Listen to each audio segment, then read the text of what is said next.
Olá, que bom ter você aqui. Estamos na terceira parte da história de Lourdes. Se você perdeu alguma das anteriores, todos os links estão organizados na descrição. No vídeo anterior, vimos a fonte de água jorrar da gruta. Mas, agora, diante de milhares de testemunhas, a senhora finalmente revelaria seu nome. E o que ela disse chocou até os padres. No dia seguinte, em vez da água barrenta que Bernadette bebera, a fonte produzia água cristalina.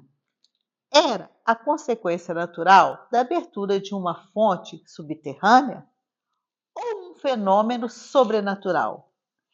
É importante lembrar que aquela região era famosa pelas fontes de água, mas que justamente em Lourdes não havia nenhuma até então. Uma mulher que tinha uma das mãos paralisadas molhou naquela água e recuperou os movimentos.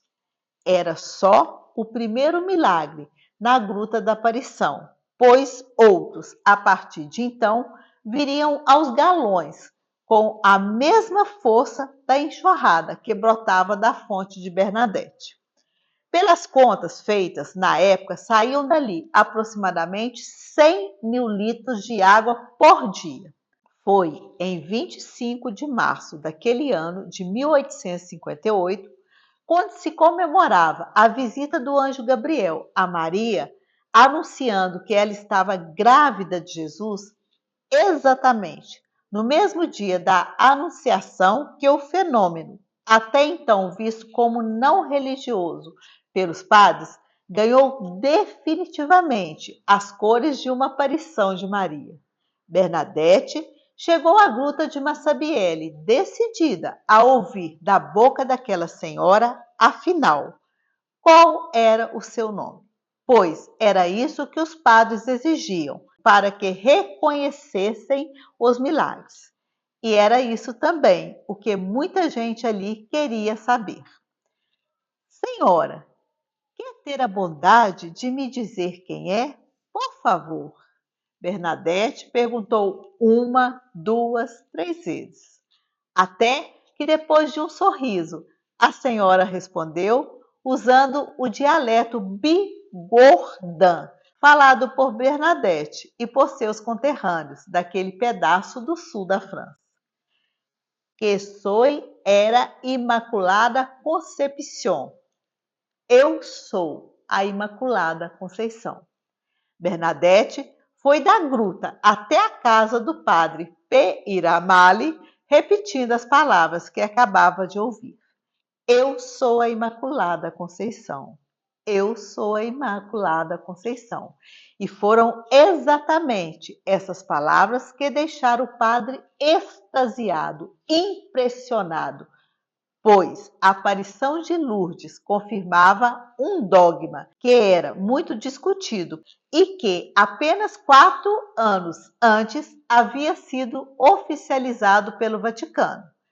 Maria afirma o dogma, nasceu imaculada, ou seja, sem máculas, sem manchas. E assim, diferentemente dos outros humanos, a mãe de Jesus teria nascido livre do chamado pecado original, aquele que foi cometido por Adão e Eva ao desobedecerem às ordens de Deus, daquele ato inaceitável do ponto de vista divino e que, segundo a tradição judaica e cristã, expulsou a humanidade do paraíso e deixou de herança um fardo que, dizem, todos nós carregamos desde o dia do nosso nascimento.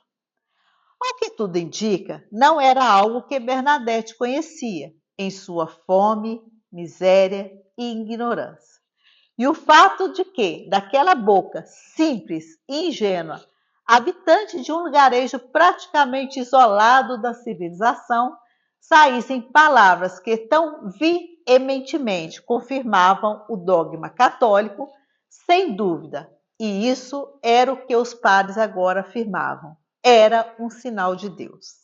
Foi um alvoroço tão grande em torno daquelas palavras mágicas que na data prevista para a aparição seguinte, a gruta ficou lotada e depois disso, As autoridades francesas acharam por bem bloquear os acessos à Gruta Milagrosa, temendo uma epidemia de cólera causada pelo excesso de contato de uns fiéis com os outros, naqueles metros quadrados sagrados. Essas palavras mudaram para sempre a história da igreja. Mas as autoridades francesas temiam uma epidemia, e o que veio depois mexeu até com o império. Você vai se surpreender na parte final.